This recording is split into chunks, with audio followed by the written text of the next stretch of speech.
So this is Crystal, this is David. Hey, I'm David. Nice to meet you. Nice to meet you. This is Cowboy. Hey Cowboy, how are you? Nice to meet you.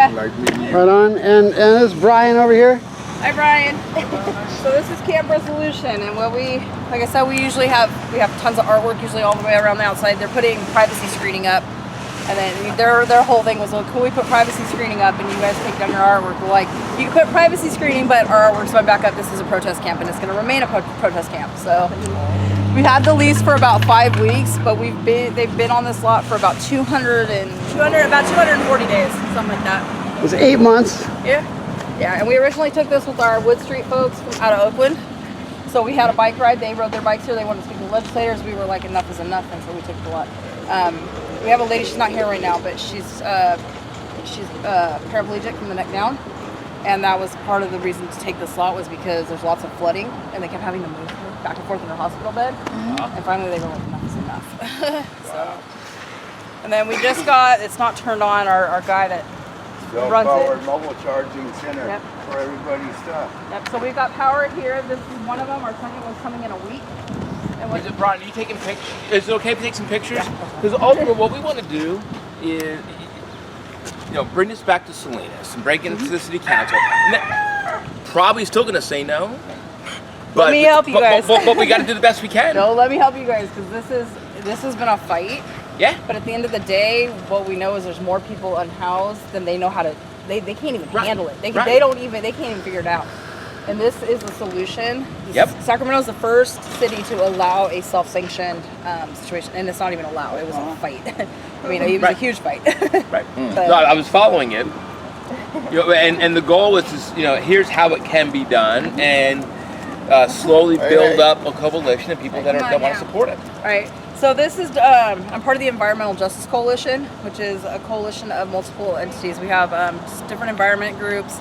We have a lot of the Catholic churches, the Homeless Union, and they helped us get this. And what this comes from, this actually came from Louisiana. We're California. You think we would be able to provide some power for our people here? The solar-powered mobile charging? Yeah, I wish he was here. He'll be here soon. He's at court right now. But how much is it? So this was given to us. It's part of a pilot project we're doing. 100,000 probably, a lot. I was gonna say, yeah.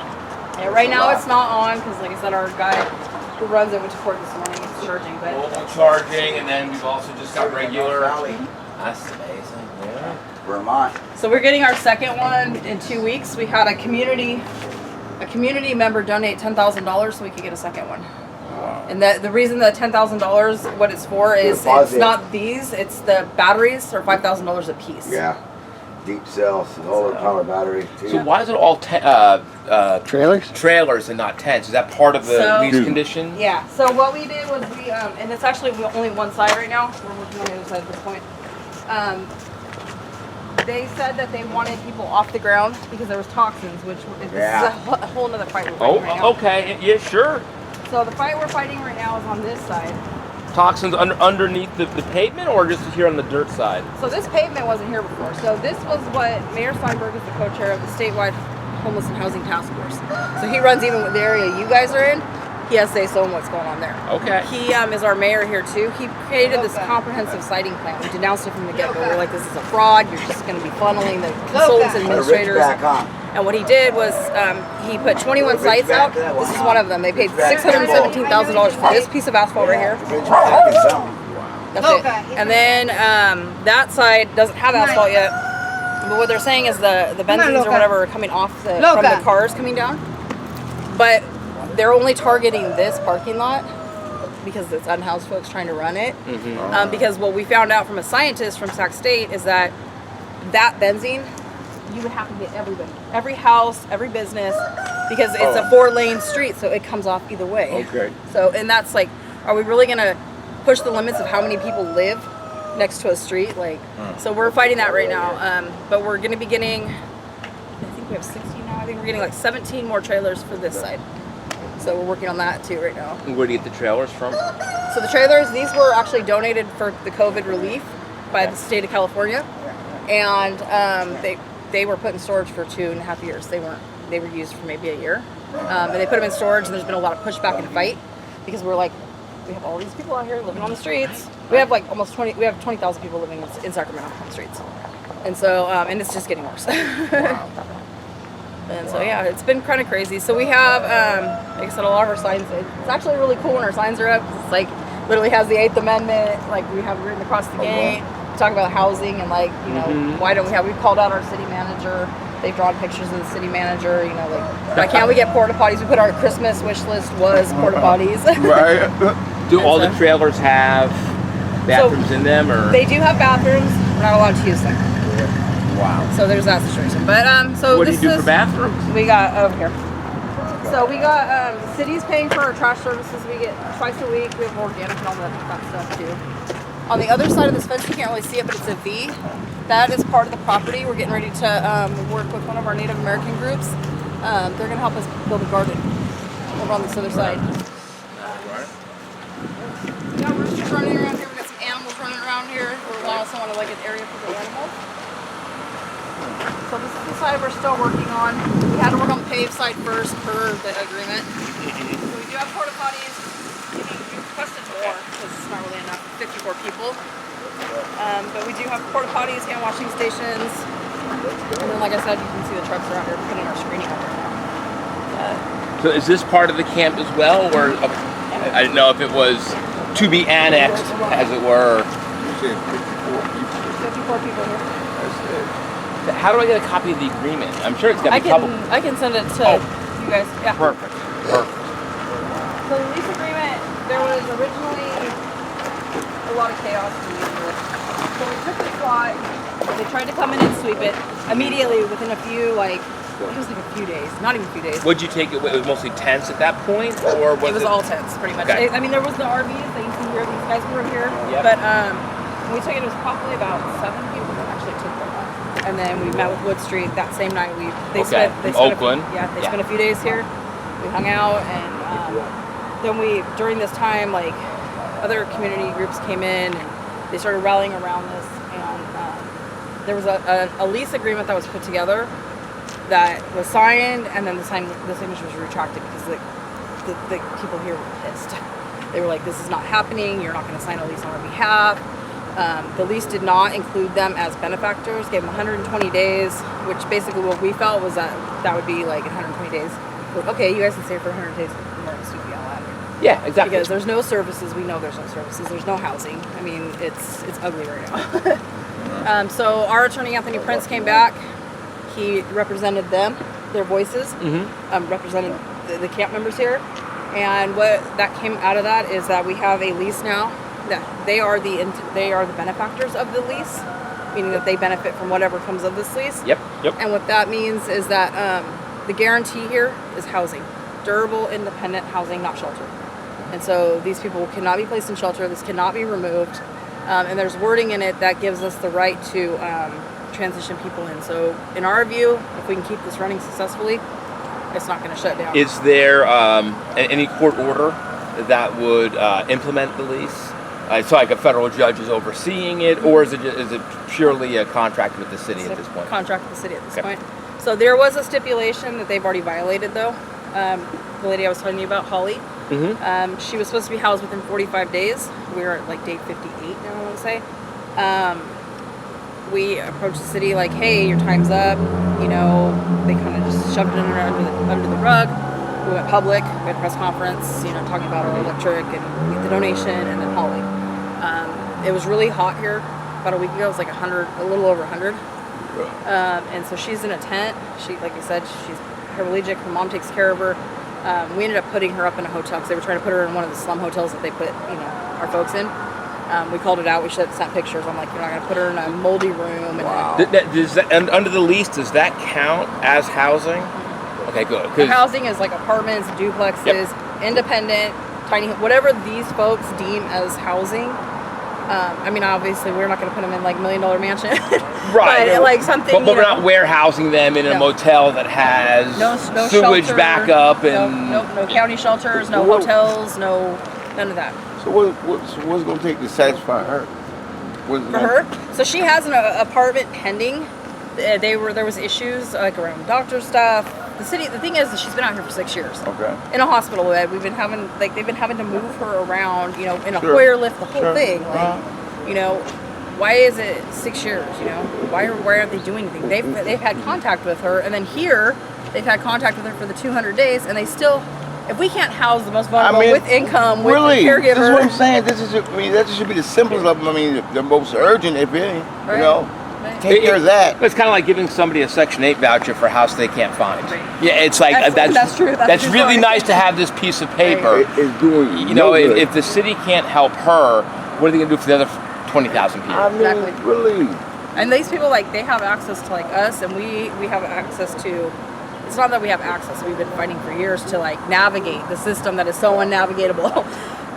If these folks have that, like, and we can't navigate it, they can't navigate it, we have everybody at the table and we can't navigate it. I mean, we've literally had everybody, the police department, people we don't normally work with, police department, SHRA, which is our housing and redevelopment, the city, the county, nobody has services. They're all referring to each other, and none of it ends in housing, none of it ends in, like, actual services. So it's a lot. I'm passing the buck. Yeah. One of the things that I would be interested in seeing if we could do is getting the churches involved to talk to parishioners who have apartments and housing stock to open it up to vouchers. So we have been working with multiple groups, actually.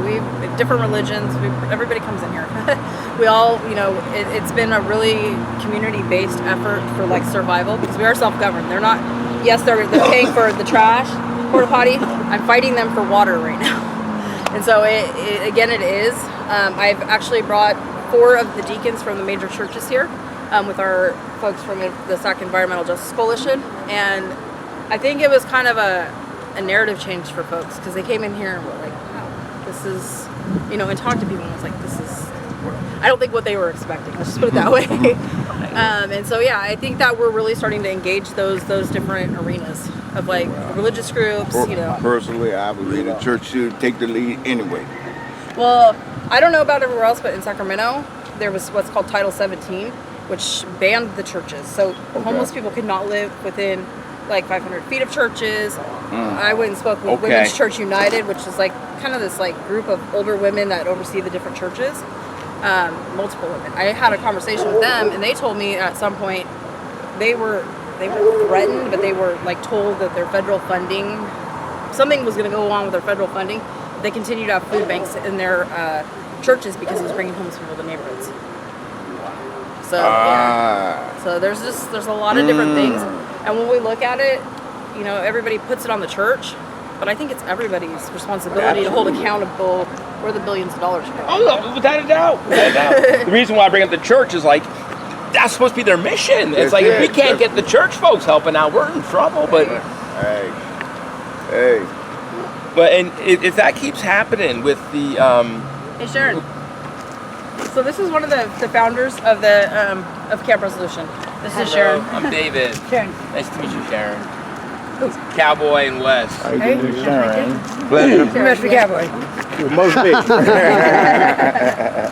I just laid out some of the posters that we took off. Oh yeah, take a look. So you guys Yeah, the can, art's usually up all around the gates. It actually blocks us kind of in, more over there, too. but it also, because this is a very highly traveled area, it shows, like, you know, people can have, this council member wants to put some pretty, like, welcome to Sacramento, or, like, welcome to Sacramento. This is what it's about. Right.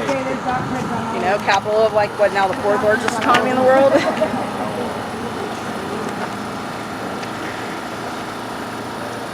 So the pictures are done, the actual, like, photo with the pictures or portraits are done by one of our friends called, his name's Les Light, and these are pictures of residents that live here.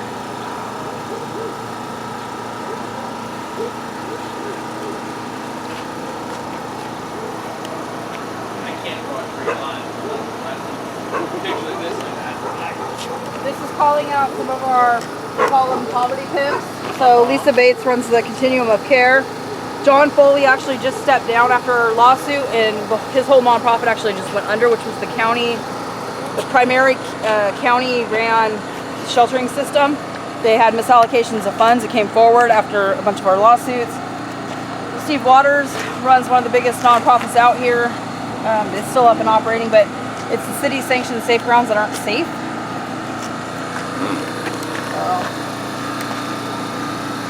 Sorry.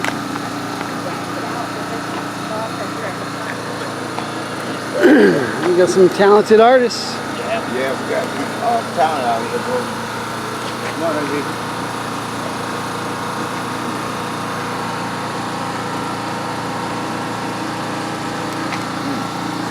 a lot of art that happens here. They do open mic once a month.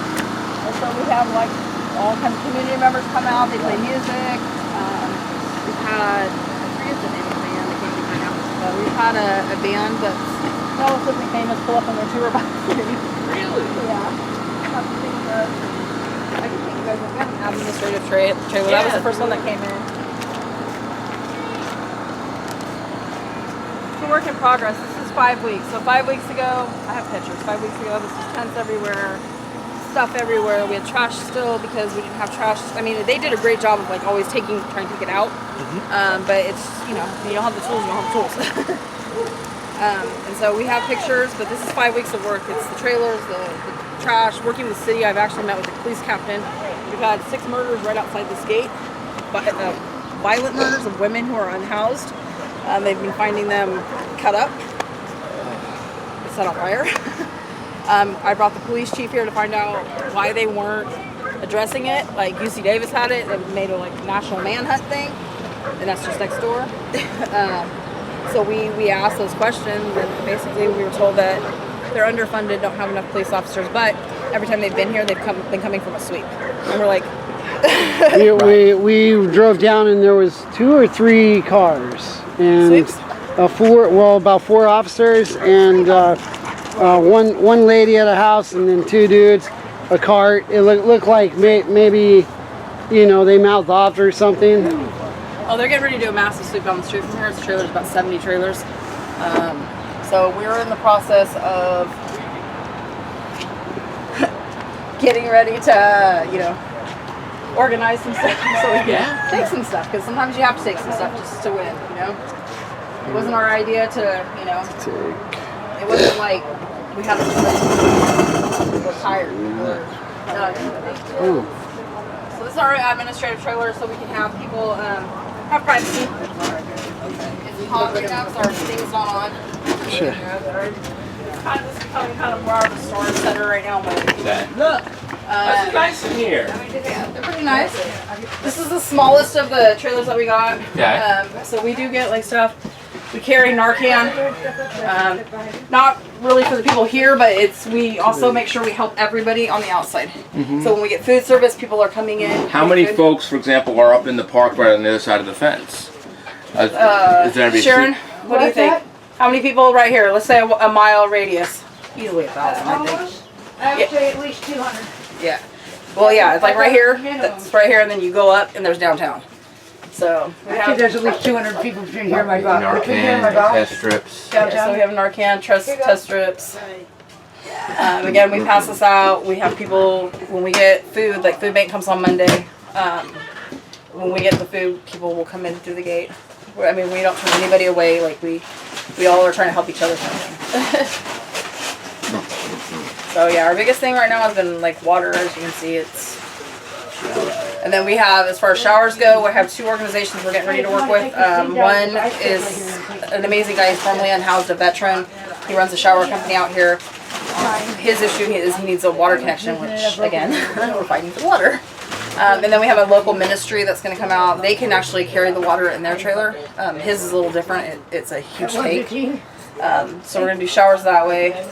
But just every little thing that we can think and bring together, we're working on. They have vet services that come out, like once a week now? Yeah, and the doctor's coming out again too. Yeah, so once a week. We have harm reduction services in Insane, which again provide like there's test strips, harm reduction supplies. They do like HIV testing, things like that. What about like housing services, navigation services, things like that? Do they come here? So here's the stickler on this, right? When you read the signs, and all the signs aren't there. These people have been put in the HMIS system. These people have been told, here's your number, call 211. In reality, with Martin versus Boise, you're supposed to get real-time services before they sweep you. They don't do that. They're like, here, call a number that leads you to nowhere. I worked for the county prior to the lease here. I no longer have that job, but I know how to navigate this. I've been doing this for the last 6 years on the streets, in these camps, like creating situations. One of those situations that I created was what is now the county heart team. They piloted out of one of my camps, and what that was about was to bring services to people, because we're tired of them saying, can you go here? No, okay, maybe we'll give you a bus pass. Just doesn't work. So now the Heart team goes out. They have teams that go out and they provide services. But again, where are the services? So it's a lot of empty promises. For me, I work off of a Padlet. I don't know if you guys know what that is. It's a program that's actually really cool. You can connect links and pictures, and it's kind of like this like mapping thing. And so what I've done is I've collected every resource that I know is here, even the ones I know that don't work. And what we're offering is, I call them boxy services. So we are in contact with county mental health, the city services. Those are the boxy services. Most of these people are like, we'll take it just because. We can say we did it. A lot of these people, everybody here is protesting. So we're going to say we're here to do it. We'll do our due diligence. But more importantly, we're looking at community groups that are offering things like yoga, gardening, working on bikes.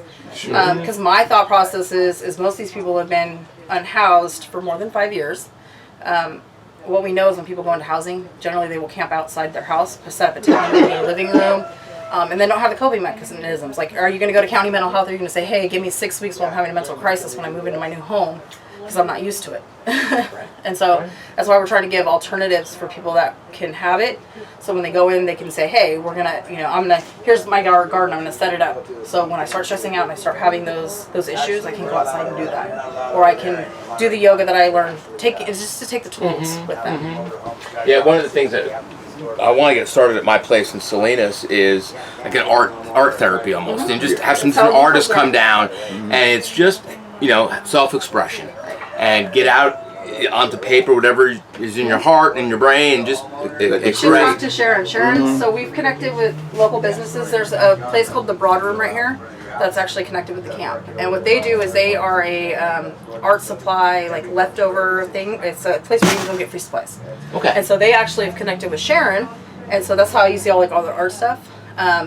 They do a lot of great stuff. So I would connect with her about the art idea, because it's something happening here, and it's really amazing to watch folks just literally zone out. Let their creativity come out. Yep. I also think it's just as you're using your skills for something fun. Yeah. There's just a healing process that goes And on. just Like, in hey, doing look at my something. value. Look at my Just in doing something. All you guys, if you guys want to hang in your school, it's so on these things. That's our fight right now that we're working on. Is we appreciate you giving us these beautiful trailers, but it's nothing more than a hot box. Last year we sued and won a lawsuit Right now. over the weather. Being a part of that. And so we won, saying that they were moving people, they were sweeping people out of the shade, and then it was making their trailers like 180 degrees. Okay, well here we are again in the sun. These things get to like 180 degrees. So thank you for the pretty box, but are you gonna help us here? If you're not, then it looks like we're gonna be suing you. Thank you for the pretty box. We're gonna keep the pretty box, and we're gonna sue you for the generators, or where else we can power them. Whatever else. Whatever else. There's those little ACs that you can do for a room. We have everything set in here, but no power to these except for our little thing. And again, we got that to shame the city. To shame the city, to say we have grassroots organizers donating this situation, and you can't provide power. They wanted to charge us $25,000 for a pole right here, a power pole, that would only, and the person who holds the actual lease, which is a nonprofit, they own the liability part of it, only really wanted it to charge people's phones. And we were like, okay. So this is the point where we're thinking of outside ideas. And then we've also, again, keep saying protest camp. Now we are in that section of environmental protest as well. If we can get this and make this, we're trying to get it gridded with solar. If we can get it gridded, then we have, they're really going to come after a camp that's environmentally friendly with unhoused folks who are actually surviving. That would make some national news, let me tell you. Until they want to develop the property, then all of a sudden they'll come after you for anything they want. Yeah, well, they messed up by dictating this as a homeless space, spending all that money. And then I do my homework, and so doing my homework, we know we're gonna push back. You can't develop here. You made this a safe ground. What the hell? Right. Talk about Stockton Boulevard and how that's SHRA, and they knocked that hole down, and how long folks were there. So SHRA was not SHRA. So Stockton Boulevard was an encampment in 2019. They had been there for 10 years. It started out as a trailer park with a motel. It was 2 sections, and all the people that lived in the trailer park they either lived in the trailer park or the motel. Our lead there was the motel manager. And what they did was they came in under California's, it was period, they always have so many ideas. So many bad ideas. It's the period of time though when they came in and said, let's tear down all of these old hotels and rebuild housing. Or let's use these hotels as homeless like situations. This was like 2010 maybe. It was like a federal thing. It was like nationally. And a lot of the cities and states did something with it. They tore them down, they built affordable housing, they did those things. California? No. We tore them down and we left the land blank. And so what happened was with Stockton Boulevard, those people stayed on the land. They stayed there and then they were brutally evicted in 2019. About 140 SWAT officers to 40 of us activists trying to stop this sweep because we weren't asking for anything. We were asking like real-time services, real-time housing. Like, what are you doing? You guys have promised these people this affordable housing that never was built. City, county, SHRA, which is our redevelopment agencies, owned it. And so, yeah, it's been a mess and it's still happening. Excuse me, sir. I love your hat. Thank you so much. So it's still happening as we speak right now. Evergreen, it's a trailer community right down the street from here. They're supposed to be swept this morning. A bunch of kids, a bunch of seniors, people from Stockton Boulevard are there. And so, you know, it's just this recycling of people. Our shelters do the same thing. They're like, here, we're going to put you in this shelter. We're going to guarantee you housing and services. And it's great. They're going to pay all this money for you, for these case managers. There's nowhere to send you at all. Right. They recycle you back right to the street. At the end of I've had people complete these programs like to the T to the end. And then they are like, sorry, we have to put you back out. Your 9 months is up. And we've paid how many thousands of dollars for you to be here? But sorry. And we have a city-sanctioned safe ground, which we also denounced. We denounced a lot of things. We just opened up a lot. That is a tent city on asphalt, $4,000 per head per month. For $4,000 per head per month, we could be housing people. We could be providing our own services. Wow. And they are searched at the gate with a metal detector, provided 2 meals, and they are in a tent on the asphalt. $4,000. Like, to me, it's insane. I'm like, we could be housing people. Like, what are we doing? Wow. So Wow. you had mentioned a couple times that the designated safe areas in Sacramento. I kind of want to research that a little bit. What is it called? So it's actually called Safe Ground. Safe ground. Yeah, but Okay. don't get confused because there's a city-sanctioned safe ground and then there's a non-profit safe ground. So the non-profit safe ground has been around for years. That's who holds the liability here. Okay. And then the city came in and tried to co-opt the ideas the way that they do. And they called theirs Safe Ground. So you can look up like X Street Safe Ground or Miller Park Safe Ground. Miller Park, they actually just removed all the tents off the ground though. And I think a lot of it last year had to do with the fact that we sued. And what we did was we had people inside the Miller Park Safe Ground holding an infrared gun to the ground. And it was like 140 degrees with these people living in these tents in this parking lot. It's literally a parking lot. So, yeah. And how long ago did the city implement the Safe Ground program? So Safe Ground was last year, and then they created the comprehensive siting plan, so I can actually give you the manual of it. Oh, that'd be wonderful. It was supposed to be like all these safe spaces, safe parking, tiny home. Wait, let me clear that up. Pallet homes, not tiny homes. I believe in my friend runs a tiny home like situation. Tiny homes have plumbing, they have bathrooms, Sure. they have.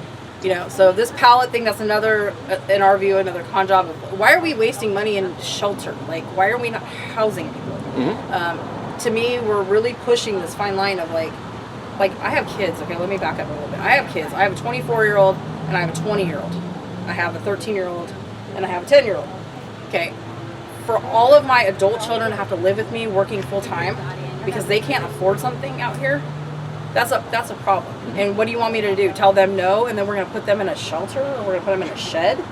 No, that's not how we need to work. And right now, Sacramento, the median for a studio apartment in Midtown is $2,150. We can't afford that. You know, I mean, I work for the county. You get decent wages in the county. My rent's $23.50. I made $50 less than my rent every month. So it's like we can't succeed like this as a community, as a society, like as a state. You know, we're all failing. I'm watching 10,000 people right now are about to be evicted to the streets in Sacramento because we had that SARA program for COVID, which was the emergency rental assistance. City ran out of money. 10,000 people, or 7,200 people are on this list that were told for 3 years they're going to get money, and now they're not. Yeah. So that's. What about the $100 billion budget surplus? Your guess is as good as mine. Surplus. Surplus for cops to do homeless services. Oh, they don't get paid enough. So, well, here in Sacramento, we fought for the George Floyd protest to remove, so in the city, not in the county, in the city, we fought to remove law enforcement out of homeless services. You know, our mayor took a knee, and the same mayor who's co-chair of Homeless and Housing Task Force, also he just was appointed to do the San Quentin project. So he's going to be in charge of that. What's that project? San Quentin project, it aligns with Care Court. And so it's the locked facility for mentally ill people that they deem through Care Court. So it was a prison, they emptied out the prison, and now they're fixing it to be a rehabilitative center. I don't care how you frame that. There's no way to politely frame that. Mm-hmm. They're incarcerating primarily homeless people who have substance abuse issues. Because what they've deemed mentally ill is, if they put it under behavioral health, it's substance abuse and mental illness. Oh. And so Under the same banner. Yeah. Yeah. This is how the state of California is going. And then we're cleaning up people in the process of this through this Clean Up California, which is the sweeping of people. It is not cleaning up California. Shoveling trash around town doesn't do anything. Is Shoveling it trash? people. No, I'm talking about trash, like the actual trash. And then there's the option of the Clean Up California, where you see things like what happened in Where Do You Go Berkeley, where you have Gavin Newsom holding up a tire, smiling, we're cleaning up California and housing people. And what that really was Where Do You Go Berkeley folks sitting around the corner texting on Twitter, they didn't house us, we're in the parking lot around the corner, you know what I mean?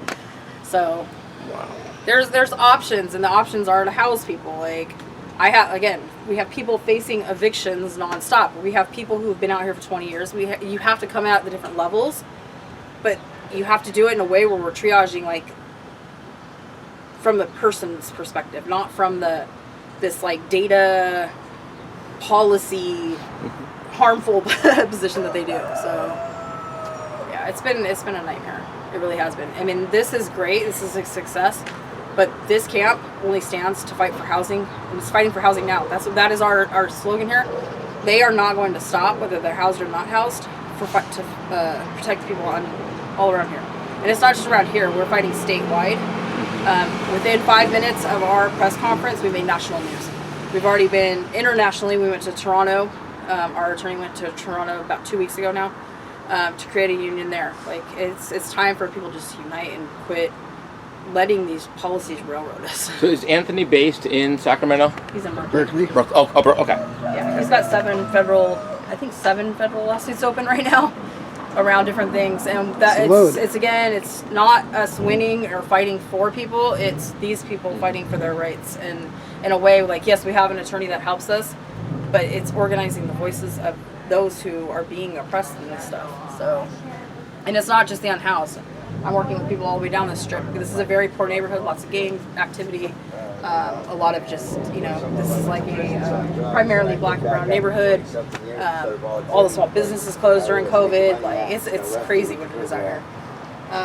So we're helping people with evictions. We're helping a young lady who's 17 who was discriminated against for carrying a pocket knife to school.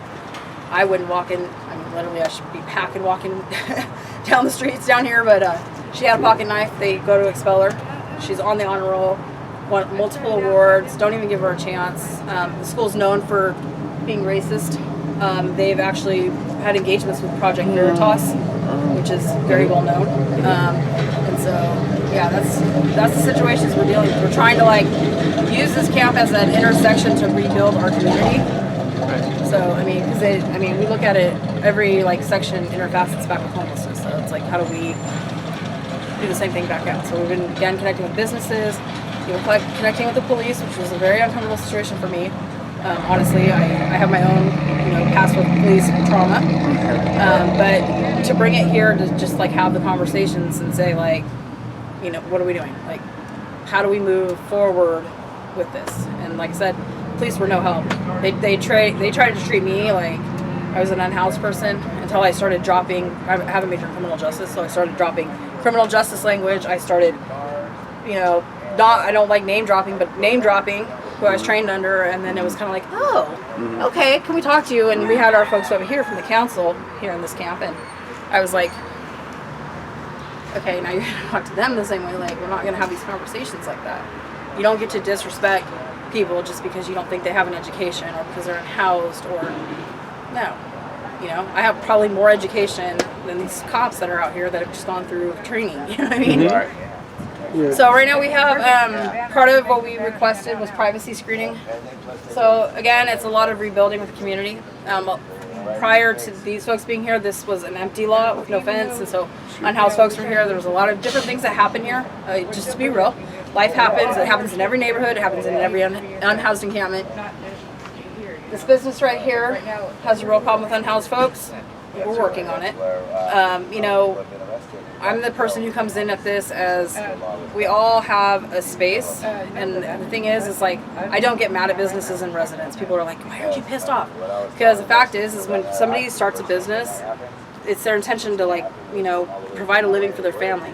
You go buy your house, you don't expect to have a camp pop up at the end of your street. Okay, you're trying to raise your family, trying to do what you're trying to do. Unhoused folks definitely don't want to be out here. It's like teaching folks to, like, communicate and point the finger where the fingers really need to be pointed. And so I've had a small conversation. He still videotapes every now and then, tries to, you know, like, see what's going on. This guy right here, I actually went across. He was a very stern man.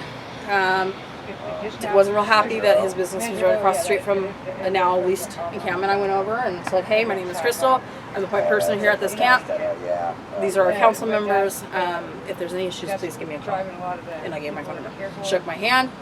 We've been great since. So again, it's just building those relationships with the community, because it's been so tarnished between the media, between, you know, everybody is always pointing at the homeless person. And it's like, no, we don't point at the homeless person. We try to understand the root. I mean, if it was one person, we could talk about that, right? But when it's 20,000 people, that's policy. Right. No, That's policy. That's problematic housing situations. Like, it's decision making that. right. We lack 120,000 units of affordable housing in Sacramento, and then they wonder why we have so many people on the street. So, but yeah, it's pretty cool. Like, we get different vendors coming in and out. So That's what we're going to. We have time. Your main point of emphasis is that communication. I mean, without communication, some honest communication, you know what I mean?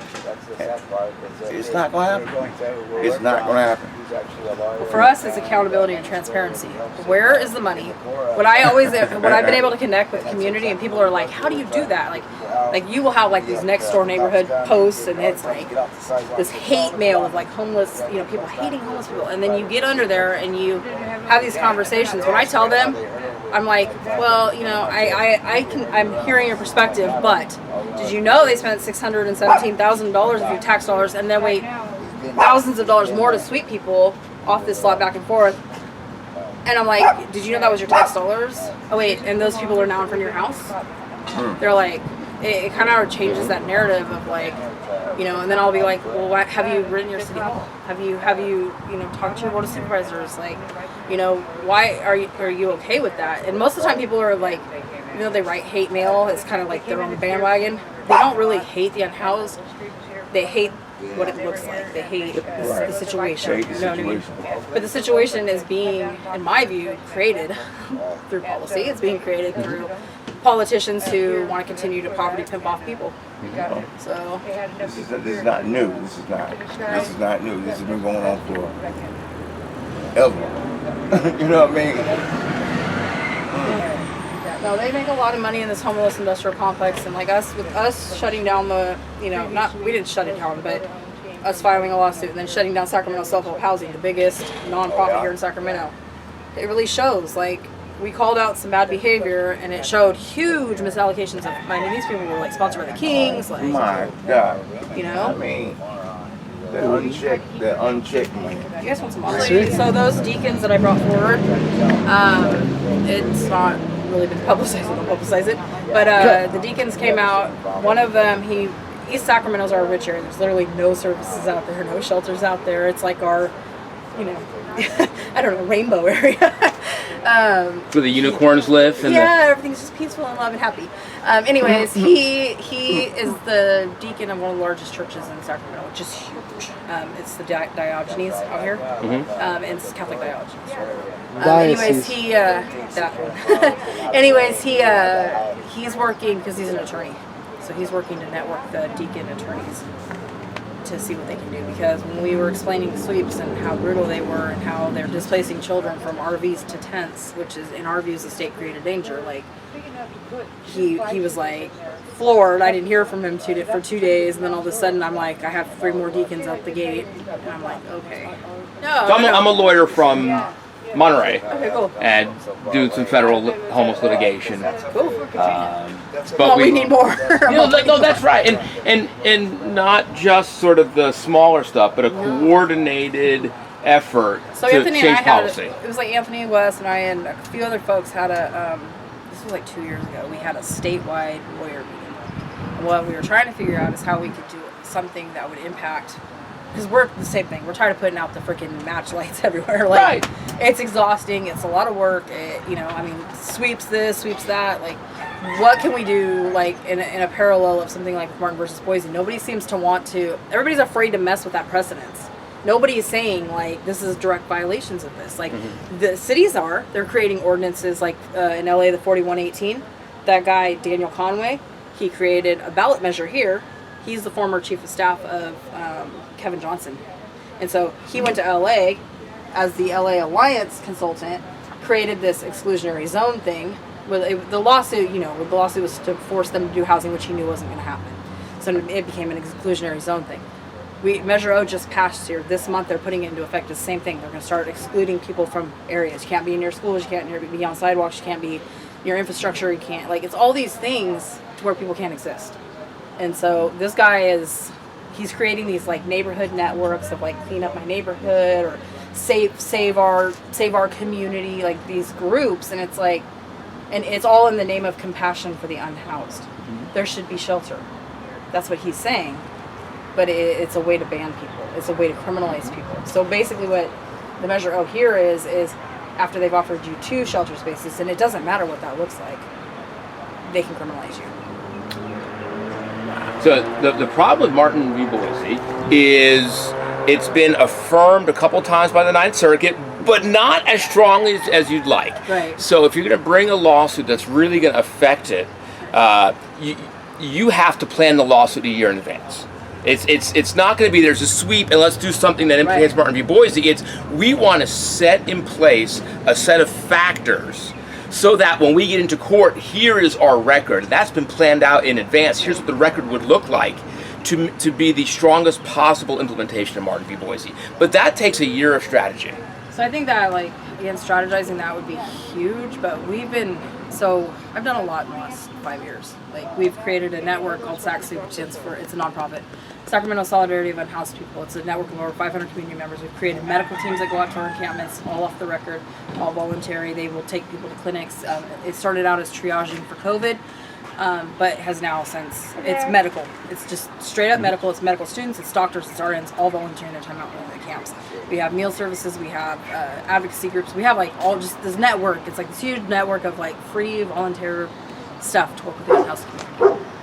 We've been, in that process, we've collected and we've been working with law students. So law students from schools, UC Irvine helped us win our one lawsuit, where they helped us draft all our paperwork, but we've taught our unhoused folks how to document. So every time law enforcement comes, they take pictures, they write statements. We have declarations. I have declarations going back 5 years. I can literally track, like this group of people, I can literally track every time they've been ticketed, every time they've been harassed.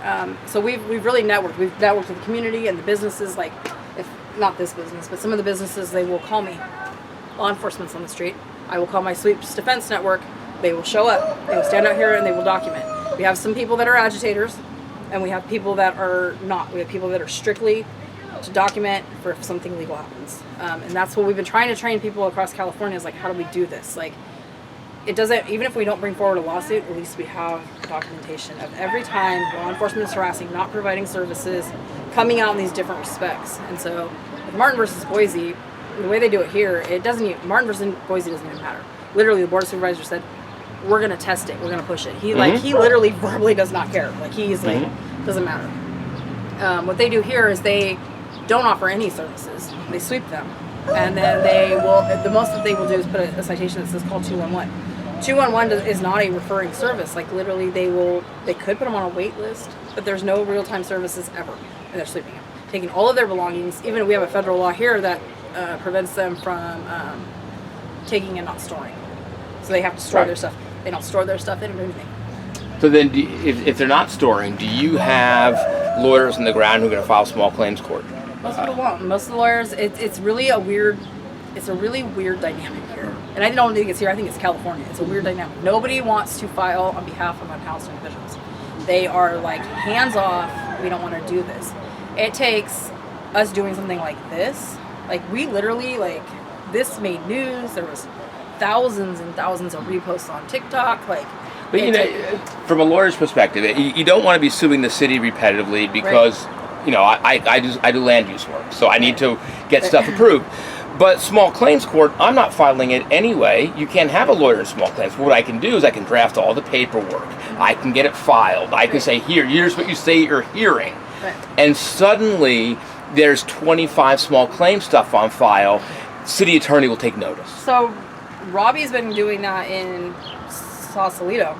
That's where we got the idea from, I think it was, right? Right. Robbie's been doing the pro bono lawsuits. It's just going to take teaching people. So, we don't have the people, I know how to do, a restraining order. But if you give me the paperwork, I'm sure I could figure it out and teach everybody, because that's my thing is, I don't want the education to be with me only. We're going to teach everybody everything. Absolutely. And so, if we knew how to do that, I would be on that. I would be in that courthouse every single day dropping paperwork off. The city and county hate me anyway. It's what it is. All right, so there's two things. First is it would take you an hour to learn. The second is, the second one is the same as the first one, just with a different name. It's shocking how easy it is. Okay, well, that's good to know. But until you know, this form, here's what they're asking. Oh, now I know. Boom, boom, boom, boom, boom. Right. Fill it out this way, fill it out that way, get it on file, you're done. Right. And it's and everybody wants to file. That's the thing. It's everybody's wanting to file for things. It's so stupid here. Literally, if I'm a mom with my baby cart on the back of my bike, I'm good. One of these folks has their dog or something else in a baby cart riding down that trail, they get a ticket for it. Mm-hmm. It's so discriminatory out here. But yeah, if I could figure that out, that'd be great. We have the Civil Rights Project that we're working on as one of the public defenders here. He started it here. And what that does is he takes tickets that they're getting, and then he's taking them to trial. And so he's had most of them dismissed. That's where one of our folks is coming in right now. He's had most of them dismissed, but again, it's a lot of work, and there's not a lot of people wanting to do that work. Mm-hmm. I mean, these folks, if you train them how to file lawsuits, these folks would not only file their own, they probably would help file everybody else's. And I know that there's that fine line of not practicing law and not being a lawyer. I understand that. But I think being able to train these folks, this is your group of fighters. These people are, they're amazing. You should see their testimonies in City Hall. They're we're not leaving. We're fighting for housing. They're ready to park on the mayor's lawn. They don't care. I'm not saying they don't care. They do care. But at the end of the day, these are the people that know that money's being made off of them. So is any of this story, or what part of the story is in writing? Was there a lawsuit? Were there declarations filed? It's easier to put pieces together when it's a lot. I can put it together for you. So what we did in September was we took the lot, and how we took the lot was Wood Street folks rode their bikes here. There was about 7. I have all of the information. We put up a thing. We said Sacramento Homeless Union, Wood Street Riders, and they came down. We had Sharon and Joyce. They came and took the lot with Holly, and we met that night. We waited for them all day. We waited for them to come in. They rode their bikes in, and we spent 5 days here. We were barbecuing and getting to know each other. And I already kind of knew the Wood Street folks because I organized primarily online with them because I don't really go to Oakland. But they went and knocked on all the legislators' doors. They came in and did that. We were fighting against Measure O, which is that measure I was telling you about that Daniel Conway created. And we said, you know what? We had been talking about this in the past. Our history goes back to takeovers, and we were at the point where what are we gonna do? We're just gonna say no? We're just gonna leave? And no, we didn't. We just stood here. Police came in here, fucking full gear, wanted to sweep. We sent 60 people to City Hall. They all fought. The sweep was put on hold. And then it came to terms this lease agreement, the first one, that was bad. And then the second one, now we have the lease. But it's been an ongoing fight. It's always been a protest. There's always been protest lines. Like I said, they're not up right now, but whatever we're protesting for the day, whatever we're protesting, it's up there. And we're not shy about protesting. We're not shy about protesting our rights. We knew in the beginning that if we made this a protest camp, it'd be harder to take it down. But I would imagine there's communication back and forth between city attorney's office and you. So I could probably just do a public records act request to the city attorney's office. Say, hey, I want the public correspondence. Right. You could do that. So here's the situation, because this is self-governed. We have a council of 5 here. When we go to city council, we are our own government. Mm-hmm. We tell, like, they tried to come in here in the beginning and was like, well, we want to do this, this, and this. And we're like, no. We're like, we are self-governed. And that means that when they say, hey, yes, we want privacy screen, we go, it'd be like us going from, David or West Sac to Sacramento and sitting at the table and negotiating what we want. Mm-hmm. And so we negotiate like that. So there is the back and forth with the city attorneys, or the city attorney and then our attorney, but our council members have always been at that table. So, and our council members, there's 5 of them, and it's just like in any city. We come together, we meet once a week as a whole camp, we talk about things, and then we have the 5 who make decisions. And so far it's been really good. I mean, we've had our, headbutting, because, at the same time people are like, well, your aunt has to, I don't have to listen to you. And then it's like, okay guys, remember the bigger picture. The bigger picture is, it isn't just the housing for them. Like, even though we know they're getting housing, to most people that's a huge win. Like, they're like, remember, your auntie's out there, your cousin's out there. Like, how do we keep mobilizing this? And so it's been amazing. It's definitely been a lot of work, and we're definitely feet to the ground on different projects. I mean, it's really community ran. Like, I've been reaching out to all the community groups. Like, oh, you guys doing food this weekend? So now we have like continual food. There's hit and miss days still. We're still like I said, 5 weeks of since I came in here to be like running. Right. Let's go this. No, this is fantastic for 5 weeks. This is amazing. We stepped away for a while because there was a lot of controversy with the activists, and it's nothing. I've been friends with these activists for years, but in activism world, sometimes you don't think the same way. I'm pretty level-headed, and coming to the table and wanting to do things, there's people that work in anarchy and chaos, and I just can't do that. So I'm different. I believe in chaos sometimes. Chaos is what it is, but that's just how some people operate. And I'm like, okay, if we're gonna have a conversation with the city attorney, or we can't be screaming at the city attorney. Right, let's make it productive. Let's right. I really get something out of it. Right. And that's what we did for years. Is like come and everybody's screaming and pissed off at the situation, but I'm coming at the more proactive way now and being like, hey, like come out here with a better way to fight, Right. Bigger sticks and bigger rocks. You know what I mean? It's hard to argue against the argument of profit. Right. Well, it's hard too. The thing is like we know, like we already know when they go to city council they have their mind made up. We already know, like to me, I don't even want to go to city council anymore. So I'm just like, what's the point? Like it feels just like whatever. So what we do is we do our due diligence. We will go. We will write letters.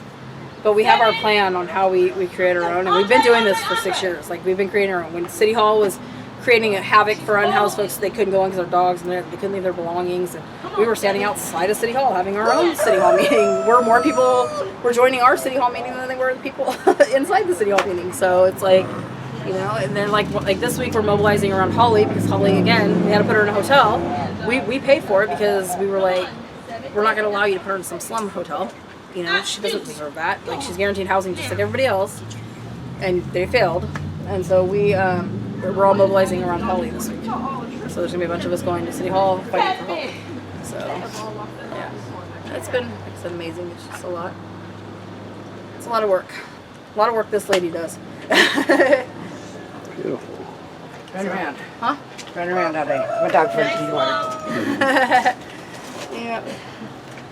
You make sure everything's taken care of, and I wonder where Brian went. That's all you do. He's Great socializing. foundation. He's meeting everyone. No, yeah, I'm a specialist. When it comes, I go in all directions because, I can relate a lot to these people. I've been in prison. I've been on drugs. I'm a gang member. I know all the little fake little surprises, and you can't fool me. so even on that. I got eyes watching me. I see behind me even. I know when one time's coming, people with cameras. Yeah, I'm good like that. I feel you. That's why I was one of the city elected Monterey County to be on the COVID team. I was seen by one of our board members, was Gloria De La Rosa, and Pam. She was ambassador of the CDC system, and they were watching me one time at night, and all I was doing was keeping point for one of my older friends that was selling dope, which I shouldn't have been because I wasn't down there dealing no more, but I was just watching out because I hadn't been back there in years. And when one time would come, I would just tell him, hey, one time, and he'd put his stuff away, and they were watching this the whole time, and I would go to move, and I was wondering, what are these two ladies back there? What the heck are they doing? So I walked around the block a few times, and then I caught on. I go, man, these two individuals were watching me, but yet they're talking to everybody like they know them. So it was like a week later, I got called into Downtown Street. Governor Newsom had announced on the news that every federal job was going to be stopped, and at the time I had joined Downtown Street team. They weren't going to be working no more. So they already had plans for me. My worker, she already had put these people on me to watch me because they were looking for some special people to be out there in COVID, to be able to engage people, which us being homeless, I wasn't homeless at the time, I was staying with my mom, would be the perfect people to do it because we could familiarize with the people, relate to them a lot better. And she wanted me to get to areas, and one of my jobs was I was co-captain of Chinatown Corps, captain of the UP tracks, and then I branch, like I said, I might disappear. I go in all areas, and then I would also pick up any needles and syringes throughout the whole city and every encampment. I took that upon myself to do that, to go to the health department, get the Sharpie containers. My mom used to tell me, she passed away, but that's another story.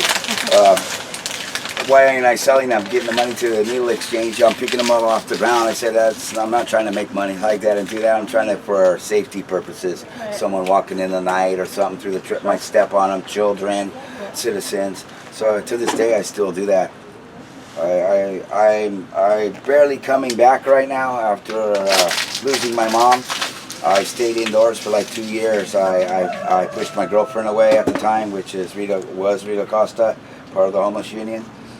And she helped me tremendously with the loss of my mom, but I had too much going on at the house, and I've probably only been back now to engaging and doing outreach probably 2 months. I opened my own gas bike business and pushed everybody away from where I was staying at and just built gas bikes. I allowed who I wanted to come. I did some dope here and there. Everybody thought that that was going to be my downfall because my mom died from that. And what really killed me was seeing who my real friends were. Everybody that was coming around, I thought they were my friends, and they were the ones ripping me off, taking my mom's jewelry. It was a big test for me. It was the hardest thing, but I made it. But it takes people like you with like impacted voices, like to change like what's happening. Like in Sacramento, they didn't even care about like people that were out here. They were just like, okay, everything's shut down. Go Starbucks, and people were like, what the hell's going on? Like, and they didn't. But it takes people like even in here, like we have our own security, we have our own situation. Like we don't judge nobody. Yeah, that's what she was telling. How she was telling me. Yeah, no, we don't judge nobody. You guys got rid of one person that was kind of a bad seed, and you're still feeling repercussions from it. But that's what happens no matter if it's a homeless situation or not. And there's rules set, or there's representatives that represent each race, or however it may be. You got to put your foot down. There's going to be somebody, and there might be many people that fail, and there's going to be repercussions. And maybe something's going to come back, but oh well. And if you don't do it like that, everybody from the outside say, oh, they got rules, but they don't enforce them. Well, we take people though, like you, like people, like I'm formerly on house, but 20 years ago, I was in the house 20 years ago. And 20 years ago, you could be on the house. It was not a fucking thing, right?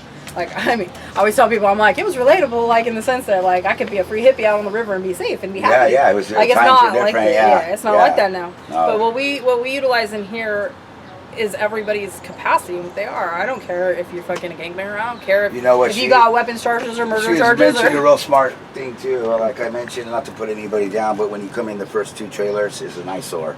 We're kind of trying to get that with the tent.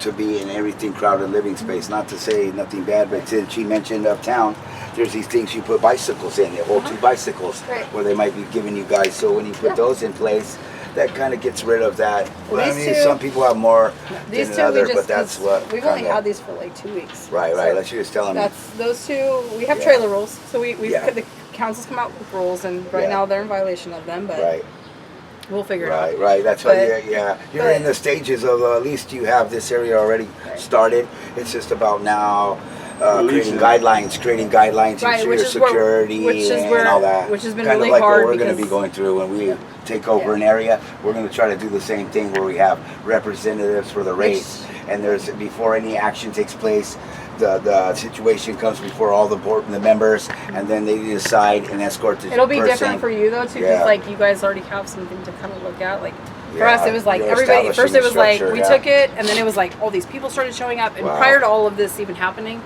there was hella people here. There was like 100 and something people here. Yeah, that's a- and then like the Wow. city kept coming. Oh, I promise you when we Yeah. get this done, we'll give you the spot. Well, now people are like, wait a minute, we were promised a spot. And we're like, this isn't even the same thing. Yeah. So we got that situation, but we take people's capacities and whatever that is, and we use it. So like Yeah. I said, I don't, for me, and I'm sure Sharon feels the same way. I don't care if you're a gangbanger, if you're this or you're that. Like, Yeah, as long as you use follow those the rules. capacities for That's things. right. Security, like help us. Like that's That's how right.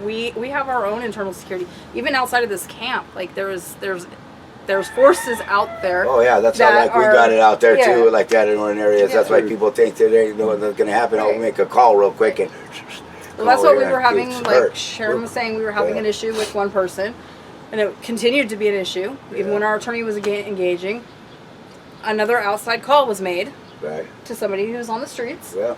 And we haven't seen her since. And it's not that we haven't seen her. She's not harmed. She's not. Right. Right. Yeah. She's That's not how it harmed. is. She's now respecting the space. Yeah, because sometimes, like I was telling her, sometimes, and it sucks to say that, or people that are displaced from their homes, no matter what it is, there's got to be rules, there's got to be some kind of enforcement, and once that's established, and then it'll run a lot smoother. Right now you're in, like you said, this was 100, there was already people here, now you're trying to put things all in order, but it's pretty good. I mean, It's tough getting people to like heck collaborate too in a lot of ways now, because it was like for the 200 and something days before the lease, everybody was kind of able to do what they want. well, yeah, And now and it's that's like the now thing, we have once to you have set this something in respect. place, like, yeah.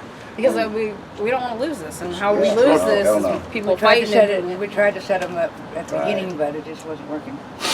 And that's what why we're against you're this. like you're referring back to what you said about people who are gang members and to use some of those skills. And that's why when you're starting a thing like this, some of the people that are gang members, is you really make it serious and say, hey, check it out, we're trying to do good right here. We really need your help, and to really keep the riffraff out of here, and see people Have like that over can be them. utilized and tell other people, and really keep this tight. The place that's going to be for people who are going to make it. Right. You know, not everybody's going to make it, and I have a hard time What we accepting say that. about people too, like with criminal records, like Yeah. it is what it is. Okay, even the gang members, like gang members, like will generally protect the unhoused community because Oh, it's, yeah, it's their yeah. community. Like, Yeah. and I mean, sometimes it sits on opposite sides, but What's the majority of gang members right here?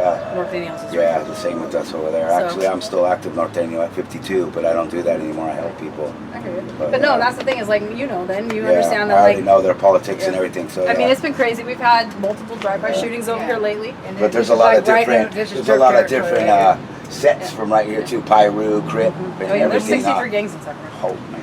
How So many? Yeah, 63 active gangs. yeah. Wow, that's a lot. Yeah. They're on the other side. How many of them are police officer gangs? Oh, probably all. But no, when you Probably think of that, that's a big thing though. No, you know what the 63 police different officers gangs, do out like, here though? that's I'll tell pretty you, big. if we caught them up in on Stockton Boulevard, off Stockton Boulevard, No, getting girls. they are hiring unhoused people $1,000 a week to snitch on the camps. Oh yeah, that's a So then I'm like- confidential informants. Yeah. Yeah, they do that in Chinatown already. They do that. That's how they I get found paid. out because it was CIs. one of our They're guys' CIs. girlfriends ended up doing it. That's We were been like, happening yeah. in Chinatown. That's CIs. Yeah, they go and tell them and drones. They fly drones Yeah, over yeah, us yeah, and that's get Drones people. are all over this place. Yeah. always. The other day, there was like Fucking 5 CIs. separate times there was drones. Yeah, the weak people who got weak and scared for whatever reason, and our own people that are unhoused. Yeah, they decided to work with the cops. Yeah, same thing. $1,000 is a lot of money out here. Yeah, Oh, absolutely. man, that's why they do it. Survive. This Yeah. is like though this community is Yeah, safe. yes. Like we really have rules that are like we have serious rules that'll get you kicked out immediately. Like we have Oh, no yeah. violence policy. Right. We say no crime. We don't want like when I first came here like 5 weeks ago there was a strip car on the other side. Like I was like, Oh, wow. yeah. I asked her, I'm like, whose car is that? And we were like, no. So like it took a minute to like really just be like, this is how it is. I always tell people don't shit where you sleep. Yeah, really. And I kept telling them, What not even they do. outside the gate, take it. I always tell them, take it to another district. Mm-hmm. I know it's terrible to say, but take it somewhere else. Like, Well, take how it many away. districts is it right here? There's 8 districts for the city, so Well, this is about survival.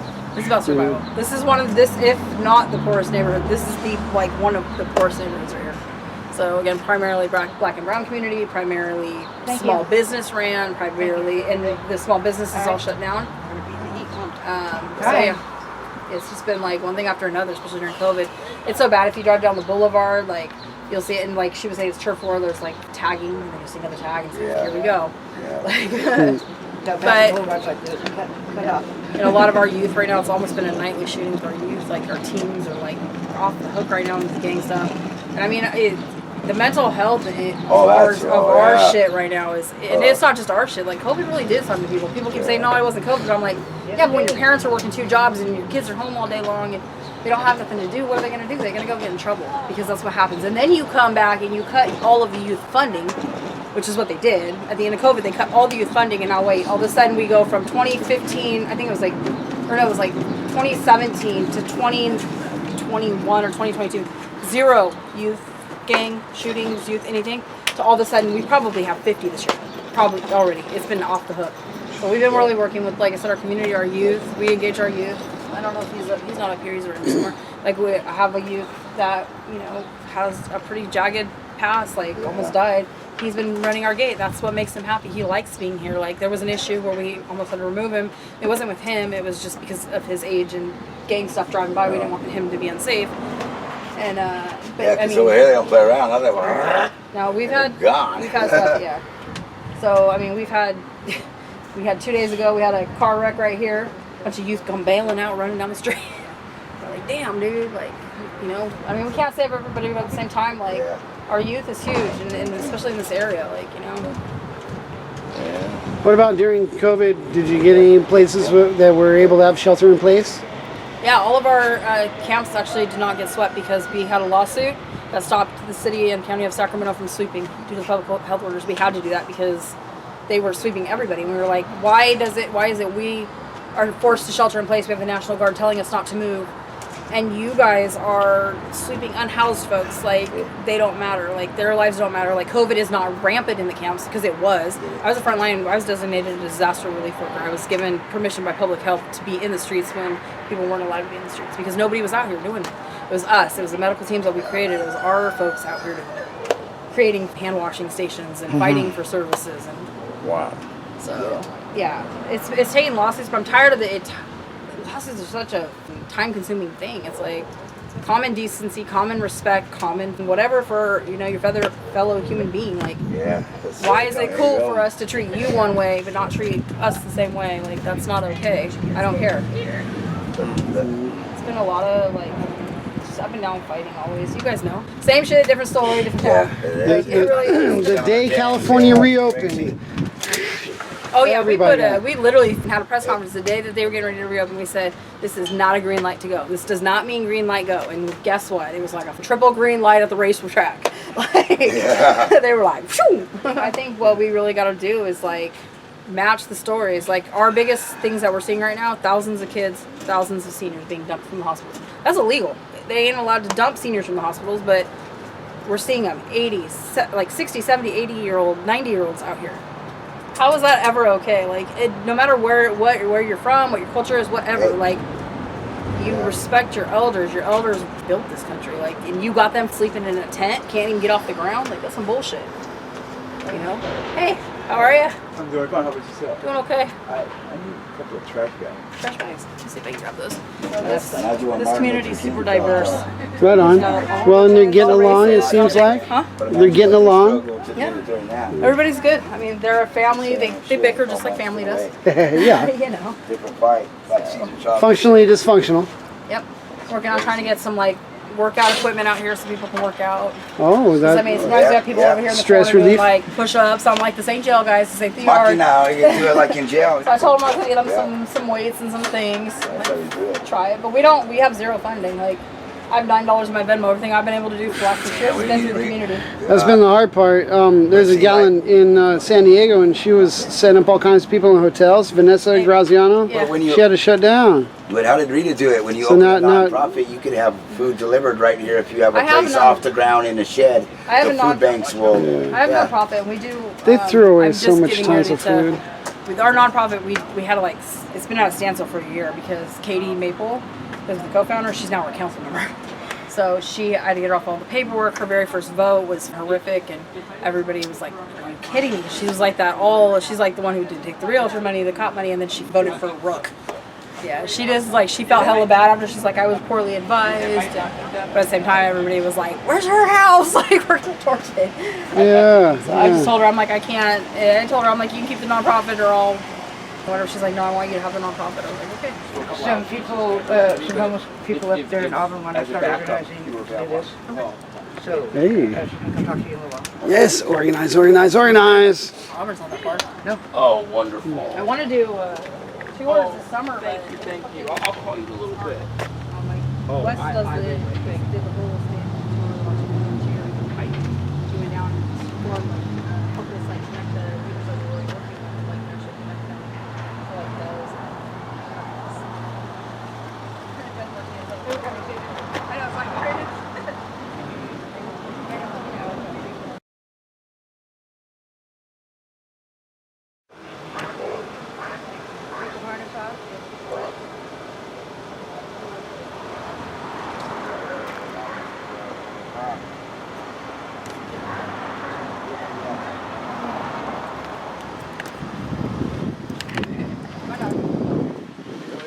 They see the rain outside and they're all, no, gotta go.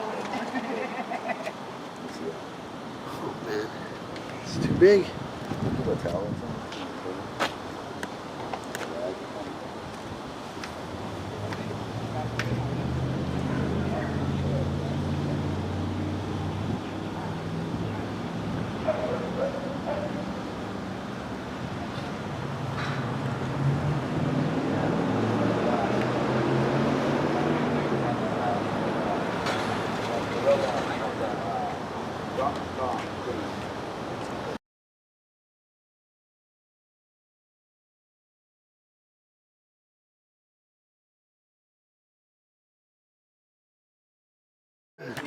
What do you think this could be doable in Salinas?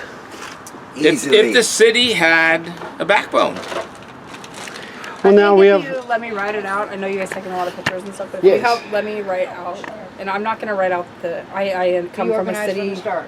I can come from the organizer's You can perspective. easily- of That'd be fantastic. I would love it. Easily be conversation done. to say like, Just hey, with this is bare an option. This is necessities what we're pretty doing much here are in stuck, Sacramento. and it's You know, working. we really need that. We You didn't know, take over you have to everything. kind of guilt the We city sought out into the things we like need. doing this. And the other part of this is because it costs $0. We got that. This is we're not But also, show the city how it's going to benefit the city. right. Yeah. That's why I like the idea of the service providers and folks are actually, you can find somebody to keep continuum of care. Right, you guys actually have service providers that So provide our- services? Are actually Yeah. continuum of You know, care. not just bus passes Yeah. and That's what they're big. Yeah, we have field outreach as well, so. Right. ID Yeah. letters. So we have our continuum of care Sacramento, Oh, even yeah. though there's a lot of conflict. The first thing we had a meeting the night before they showed up. Everybody was like, "Can I ask them?" Yeah, the vouchers. House it is, and what's on my voucher? I'm like, Yeah, this is gonna go real well. I'm like, okay, we're trying to prove that we got this great stuff. Yeah. Anyways, they Oh, came I out. know, There were right? 15 Yeah, of them it's came true. out, and they were like, damn. They They were like, they were impressed. As continuum of They care, all talk about our it. continuum of care, like they are part of the poverty coming system. We can know. And It's like they're the millions of definitely dollars, not gonna lose no it. accountability. We did the Gavin Newsom 100-day challenge here in Sacramento. Yeah. We failed miserably, like Vouchers miserably. and Everybody at the that's all table the miserably services failed. that they can provide. And we have proof of it. Like, I mean, when you have police, your housing development, your city, your county, your behavioral health, all your everybody at the table, and you cannot house or put somebody through case management, there's a problem. And I think that's how it is across My wife, like the state. I don't know of any place that's actually really doing it.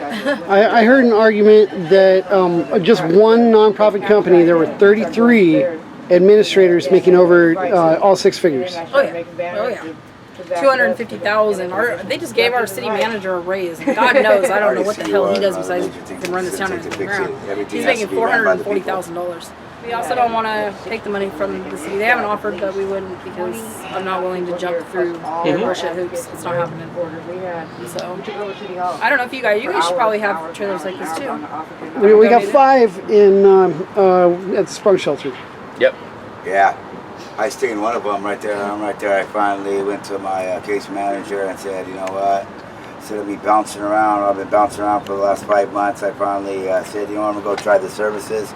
But I see a lot of mistakes in there too. And also, and I was telling her, the only way for these things to work is like what my friend Rita did at Sherwood Park. It has to be ran by the people. If it's not ran by the people, then we're running into all these problems that we're running now. You need to get a piece of land, either go tiny homes and establish like individuals that are like security representatives within that community, and you keep law enforcement out. You have nonprofit organizations. You file and get money. There's money available, like Rudy used to say. You just have to write what you're going to need the money for, and you write it all professional, and they'll give you the money. Especially a grant. Yeah, there's grant money out there. It's just gotta, once this place is all established and you're more into it, and you're able to do that, it's sustainable by the people, individuals of union members or people that are displaced from a home of taking an interest in applying for grants to sustain something like this on their own without getting money from any outside agency. It's not that difficult. We've been able to sustain things for 6 years to agree to it with $0, like zero, like $0 coming from the government. Everything we've gotten has been community based. Community has come forward with clothing and hygiene and food and water and everything. And then when we do need funding, sometimes like the community, you being the community, you come and drop waters off, knowing that it's hot, or knowing what you need. We get the same thing. Do they bring you dinner here too? You have people coming by. You guys know the same thing when we go through in the court. Yesterday we had like 2 or 3 different churches come yesterday, and on Saturday we had 4. Same thing we do. Dave, that's what Dave does on Saturdays where he's at. He provides a lot more than just the food. He'll spend a lot of time and talk to you. His wife is also a doctor. His children, they got a lot going on right there in Chinatown in his spot. Well, that's where you guys got a network too. Like the other part of this is a lot of people want to engage in homeless services, but they don't know how. Like they feel like they are, but they don't. Like, so you have a lot of these churches talking about homeless services. A block away. What's it called? No address. No, you're good. Well, and one of the big things that we're doing is reaching out to the churches to get them down there, just so that they can begin the process of helping and get it into their sort of service DNA. Right. Well, I can put something together for you. I am Western Regional with him, Western Regional Director for the National Union of the Homeless, and so we are focused on California. Like, right now it is Washington, Oregon, and every other freaking area, but right now it's California. California is the beast of homelessness. It's the beast of numbers. Like I'm very knowledgeable about. I follow everything. I'm a people watcher. That's like how I learn. And it's not just the people. I follow Gavin Newsom religiously because I know he's part of the problem. And I'm not here to talk politics, but like I'm watching what he's doing. They're lining people for internment. Is what we're seeing through care court. Through rehabilitative jails. None of that provides services, and at the end of the day, what's missing is housing and services. It doesn't matter. When you get referred, it's not like, hey, I feel, I'm using fentanyl, I need help, can you help me out? Okay, yeah, let me get you a 6-month referral to see your doctor. Right. Then we'll see you in about a year after that to get you maybe into some rehab. A suite that That's when people don't, they give up. where they People give up. Well, they give up if they come to you and say, hey, I want rehab, and it takes 2 days to get in. They give up. And I mean, there's the reason people are out here on substances. Like, it's so crazy coming here because people were on substances, but now that we're doing this, like, you don't see it. It's not. And I'm not saying it doesn't exist, because it does. Put you on the yard but you don't see it in the ways that you see people struggling out there on substances. You know what I mean? Like people know they're safe here. People know that we have harm reduction here. We know each other to know that once every few days we're checking on each other. If we haven't seen you, we're like, wait a minute, hey, knock knock, how's it going? Are you good? You know, and we won't condone that, but at the same time, when people are ready, like this is a space where they can say, hey, I'm ready. Can you get NA to come out here and provide services? Or can you get whoever to provide services? Yeah, let me get them out here. Well, and just the power of community. Right. You know, the loneliness aspect of it. Right. You know, and even if you're in an area where there are a lot of people, there's still an inherent loneliness. Whereas in here, it's more intentional. There's a community. And the other part of this is safety. People can walk away and leave their stuff. They have trailers to walk their stuff in. They can, they're safer in the aspect of like, even when we've had inner conflict, like say we have a conflict over here and conflict over here, these two are fighting and they don't get along. We're learning how to navigate that. Where out there, it's going to be guns and fights and punching and screaming and yelling and robbing and I'm not trying to say that all in-house do that, but that's kind of how we fight back. But in here, it's like, okay, we have a conflict. Okay, you guys, let's talk this out. Let's do some conflict management in here. And so I think that that's another huge thing. Like people don't understand when you're out there, like you're in survival. Like when you have 6 murders right here, and you're trying to go to sleep, and you're a woman. Like, what are you gonna do? Like, your first thing is you're gonna use substances With to stay heroin awake. and You're raw. going And we were to try to talking sleep, Dr. I said, you know, during the day. You're gonna get some have to avoid the rangers during the day. Like there's all these things. It's like it's crazy. And what it ends up doing, So, but most people eventually don't it understand that drives you aspect into of the it. weed, get you hooked on. You know, even just the part of I can't leave my tent since everything's gonna get stolen. Right. Why didn't you go to your meeting? Well, I'll tell you why. Because, and it's like, So yeah, there's that something too. But I worked in the medical field for 17 years. And part of my job was running prescription drugs under DEA. Okay, this is not a unhoused crisis. This is a crisis in general. Let's just put it that way. a You wife's guys- an addiction specialist. Yeah, So it's only prevalent because these people live outside. It's only a big deal because people live outside. You know how many people I know that do meth living inside? You know how many Lot. doctors I know who Oh, do I do too. cocaine, I know teachers like that do that. That's not Adderall, that. the wives are out You'd be snorting very Adderall. surprised. Yep. Yeah. Very surprised. And that's like those are people like Yeah. we don't condemn them, but we condemn Yeah. people living outside. I know a lot. I feel like It's not okay. exactly. Or that it's your choice to be out here. Nobody can choose to be out here. There are people that have been unhoused for so long that they can't go in house. We have people that have been out here for 25 years who literally are terrified to go inside. Okay? But that is a condition that they have been placed under for 25 years. And so, but the majority of these people, if you go down the street anywhere, not just here, you ask them, hey, I have some housing to offer you, they're going to take it. Hey, I have some congregant shelter where you're going to be with 45 other people, can't take your dogs or your property. They're going to be like, nah, dude, I'm going to stay right here. So that's the difference. So. and be here by 6 p.m. You're gonna leave at 5 a.m. and Right. But I mean, how do you even get stable like that? How do you even get stable? Like, okay, go look for a job during the day. We have people working at night that went into the shelter systems and lost their jobs Yeah. because it was either your shelter or your job. I have people right now that are in It's our mostly city women. motel with 4 kids, And and because they won't about allow half the of them- grandmother to move in, who watches the 4 kids, the husband and wife work. They're having to bring their kids back out to the streets in this temperatures in a trailer, so the kids can be babysat during the day while the parents work. And right now, that grandmother's actually being swept. Like, what are we doing here? Like, does the parents need to quit their jobs so they don't have financial situations It's almost to not support their kids so they can't get into their house? It's so stupid to me. It really is. I It mean, doesn't make sense. they at just all. don't get Family it. to quit a job so they can sign her up for Social Security. Yeah, we have somebody who works full time who is of age for Social Security, and they want her to quit her job because she makes too much money for her voucher, put her on Social Security so she can get a voucher so she can't get the housing. Like, that doesn't even work. Like, she's had the voucher for how long before that? Like, and no housing. And we let the math dictate the human. Problem is there isn't pushback. There is pushback. It's from the same old advocates, and I'm not trying to sound horrible when I say it's the same old school 60-year-old white advocates that have been doing the same work for a very, very long time. And it's not, I'm not trying to pull race in this, but it's the same people that are also collecting money for data, for research. They aren't the on the ground people. They are not the people that are out here. They are not impacted voices. They're not, and then what we're seeing with impacted voices, this is the other thing y'all watch out for, is now through Cal Mesa, I'm a peer support specialist, so I'm certified through the state.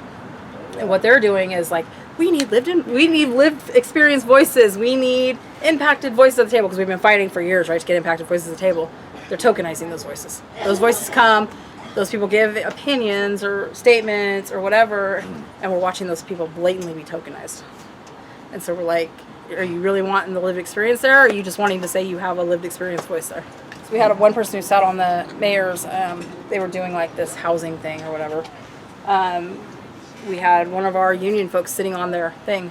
As soon as they were done with him, he didn't agree with them. He was giving his points. He said, this is not how I ever said it.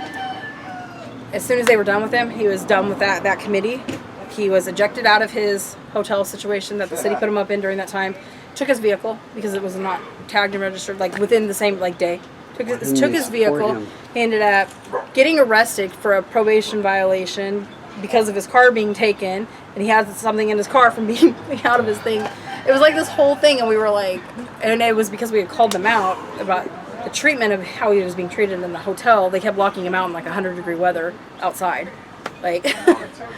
So, but we keep seeing this tokenization. It's like, if my voice doesn't mean as much as that mayor's voice, and I'm sitting on the committee with that mayor, sorry, you're not going to have me or any of our people on that. And we're going to create our own committee, and we're going to create our own chaos over here.